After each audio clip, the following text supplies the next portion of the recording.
crepúsculo se cernía como un manto de ceniza húmeda sobre el valle, envolviendo el pequeño pueblo ribereño en una neblina ominosa. Aquí vivía Ana, una mujer cuya belleza era un arma y cuya vanidad era un abismo. No había riqueza que la satisficiera, ni admirador que la detuviera. Se había casado con un hombre acaudalado, un hacendado de carácter noble y corazón paciente, solo para verlo con desprecio, considerándolo un mero escalón. El río, un testigo silencioso y perenne, serpenteaba bajo el puente de piedra que ella cruzaba diariamente, un símbolo de su vida aparentemente plácida, pero profundamente vacía. El verdadero pecado de Ana no fue la vanidad, sino la traición. Una noche, tras un baile en la capital, regresó con un nuevo amante, un forastero tan voluble y ambicioso como ella. El hacendado,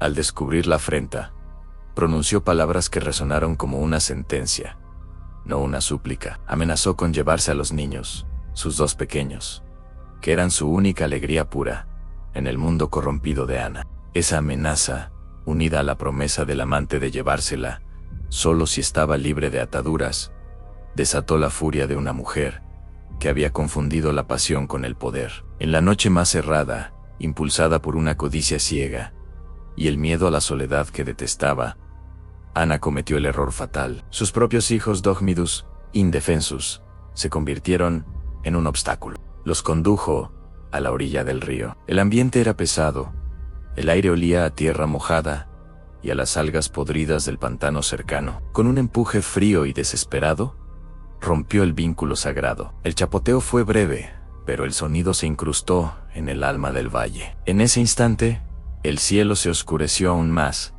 y el río, que siempre fue un proveedor, se convirtió en un devorador. La naturaleza misma atestiguaba la profanación. Aquel acto, que Ana creyó que la liberaría, la encadenó para siempre. Al volver a casa, triunfante y febril, el espejo le devolvió una imagen que no era la de la mujer liberada, sino la de un monstruo pálido y demacrado. El amante, al ver el horror reflejado en sus ojos, la repudió con asco y la abandonó al amanecer. Fue entonces cuando la realidad, antes velada por la avaricia, la golpeó con la fuerza de una riada. El silencio de la casa ya no era de paz, sino de ausencia. El alma de Ana se fragmentó. Corrió de vuelta al río, gritando los nombres de sus hijos, pero solo encontró la indiferencia del agua turbia. El terror se instaló en su pecho como una garra congelada. El sonido del viento entre los juncos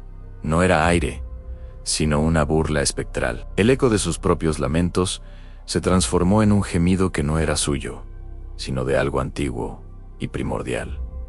Cada noche, la neblina se hacía más espesa en la orilla. Los habitantes del pueblo comenzaron a escuchar un lamento distante, un «ay, mis hijos», desgarrador, que parecía venir de las profundidades del agua. La víctima se dio cuenta de que estaba siendo cazada, no por los hombres, sino por su propia conciencia, transformada en una condena sobrenatural. Los eventos escalaron anse, escuchaban pasos arrastrados en la orilla, aunque no hubiera nadie. El hedor a azufre y a humedad profunda se adhería a las puertas de las casas cercanas al río, y la silueta de una mujer, vestida de blanco, con el cabello negro y empapado, se vislumbraba entre los árboles, moviéndose con una cadencia espectralmente lenta. Una noche de tormenta, cuando los relámpagos iluminaban el valle con una luz fría y azulada, la confrontación final ocurrió. Ana, ahora completamente desquiciada, incapaz de comer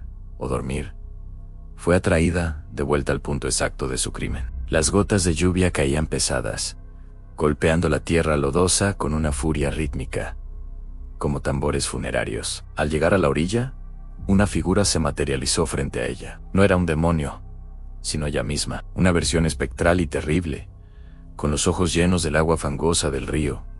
Esta entidad no hablaba, solo emitía un llanto agonizante, un sonido tan puro de dolor que era físico. Era la personificación de su arrepentimiento tardío, de su culpa irredimible. Ana intentó huir, sus pies resbalando en el lodo. El terror la paralizó al darse cuenta de que la figura avanzaba sin mover los pies, flotando sobre la tierra. El clímax no fue una batalla, sino una absorción. El espectro se abalanzó sobre ella, y el último aliento de Ana no fue un grito, sino un gemido ahogado. La fusión fue violenta, un remolino de carne y espíritu. Ella no murió, fue sellada. La condena la poseyó, la transformó en la eterna personificación de su crimen. El río, hinchado por la tormenta, arrastró su cuerpo, pero su alma fue retenida en un limbo de sufrimiento. El último relámpago reveló solo la orilla vacía, barrida por el viento frío que olía a moho y a desesperación. Desde aquella noche, el nombre de Ana se desvaneció, reemplazado por el susurro de la Llorona. Su destino fue sellado en no puede encontrar la paz hasta que encuentre las almas de sus propios hijos.